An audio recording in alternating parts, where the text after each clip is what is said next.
আল্লাহ যদি আপনাকে তৌফিক দেয় জায়গা কিনার, আল্লাহর ওয়াস্তে কাউকে বললেন না, নিজের ভিতরে রাখেন।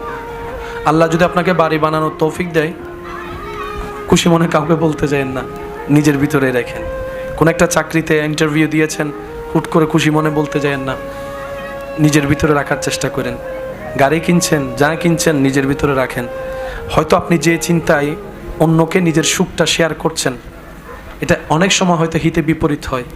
কারণ কেন বলছি এই কথাটা, শুনতে একটু অড লাগলেও কিন্তু জিনিসটা বাস্তব। কারণ বদনজর বলো একটা শব্দ আছে, আর মানুষের কাছের প্রিয় মানুষের বদনজরটা একটু বেশিই লাগে, নজরটা একটু বেশিই লাগে।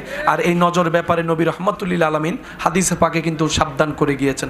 সেজন্য আপনার এই জীবন চলার পথে আপনার যাই আল্লাহ পাক দিয়েছেন, দিচ্ছেন, দিবেন, নিজের ভিতর একটু কষ্ট করে সেভ করে রাখার চেষ্টা করবেন।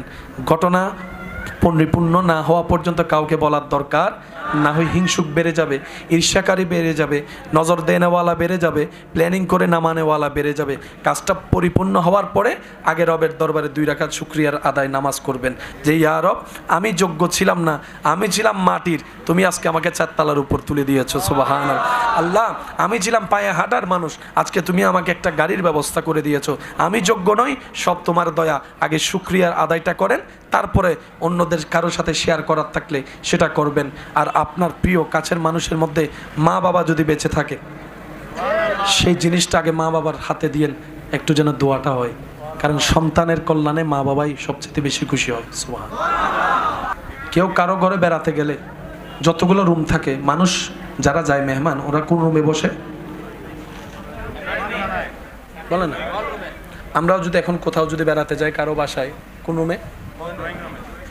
ভিতরে কয়টা রুম আছে আমাদের জানা সম্ভব? ওই রুমের বিছানার চাদর কি কি কালার জানা সম্ভব?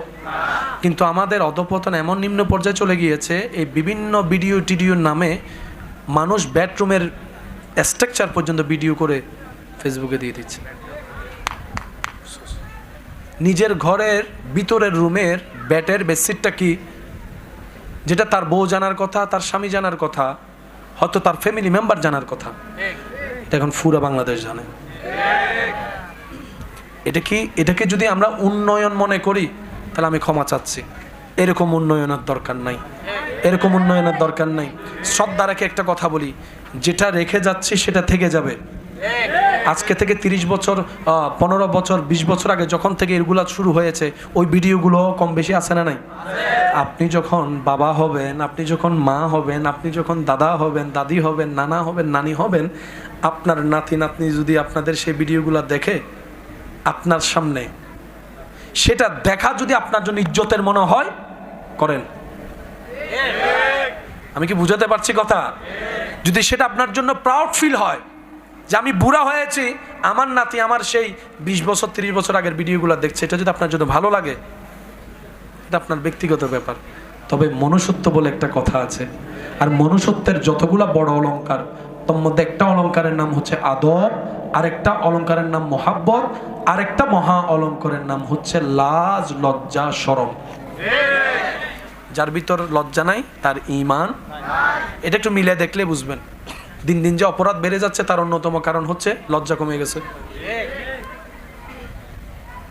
আল্লাহ আমাদের সবাইকে হেফাজত করুন।